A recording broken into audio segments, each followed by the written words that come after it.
আসসালামু আলাইকুম। আজ আমরা ফটোপেতে আরেকটি নতুন সিম্পল লগো তৈরি করব। ফটোপে অন করে নিই। 800 বাই 800 পিক্সেলের একটা ট্রান্সপারেন্ট শিট নিলাম। টেক্সট সিলেক্ট করি।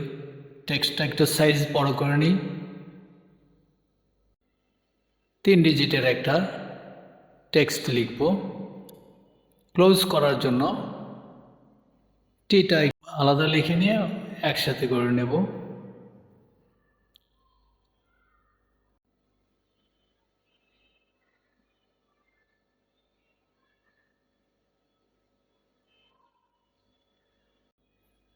ওকে, মার্জ ডাউন, এটা একসাথে মার্জ করে নিলাম। সাইজটা একটু বড় করে নিই। নতুন একটা লেয়ার নিয়ে আমরা ব্রাশ টুল নিয়ে নিলাম। ব্রাশ টুলে আমরা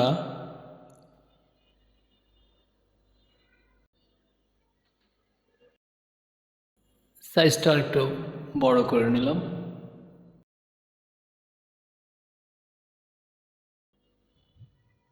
ওকে,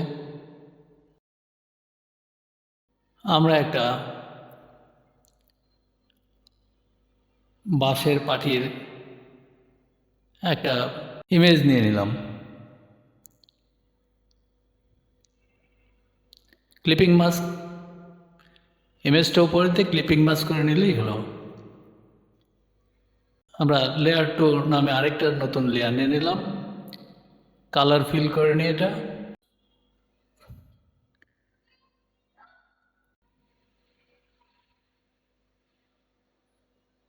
মানানসই একটা কালার নিতে হবে। এটা ক্লিপিং মাস্ক করে নিলে মাঝে দেখা যাবে, কিন্তু কালারটা ঠিক হয় নাই। ডার্ক টেক্সটের সাথে একটু লাইট কালার ব্যাকগ্রাউন্ড থাকাটাই ভালো মানাবে। ওকে,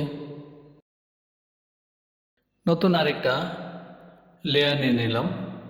এখন কন্ট্রোল চেপে টেক্সটের উপরে ক্লিক করব। এডিটে গিয়ে ফিল কালার ফোরগ্রাউন্ডের জায়গায় ব্ল্যাক করে দেব। ফোরগ্রাউন্ড ব্ল্যাক করে দিলাম। ডিসেলেক্ট করে নিলাম। পিছনে একটা ব্ল্যাক টেক্সট আছে, সেম ব্ল্যাক টেক্সট। আমি এখন লেয়ার থ্রিতে যাব। লেয়ার থ্রি কপি এবং টেক্সট ফোল্ডারটা হাইড করে নিলাম দেখার সুবিধার জন্য কতটুকু কী হইতেছে। এখন ফিল্টারে যাব। ফিল্টারে কে ব্লার, ব্লার থেকে গসিয়ান ব্লার এখানে একটু বাড়ায় কমায় আমাদের দেখা যেতে পারে। 14 ঠিক আছে। ওকে, আমরা এখন টেক্সট লেয়ার দুইটা শো করে দিলাম। যে ব্লার করা আছে, ব্লার শ্যাডোটা চলে আসবে।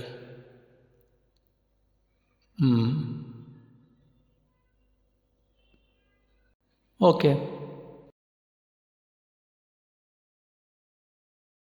চারটা লেয়ার নিয়ে এই চারটা লেয়ার নিয়ে একটা ফোল্ডার ক্রিয়েট করতে হবে।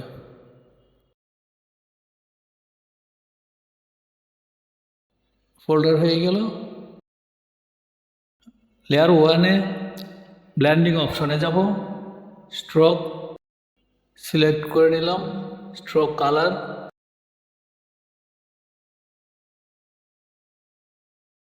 স্ট্রোকের সাইজ দেওয়া হলো 15-17। ওকে, আমাদের কাজ শেষ।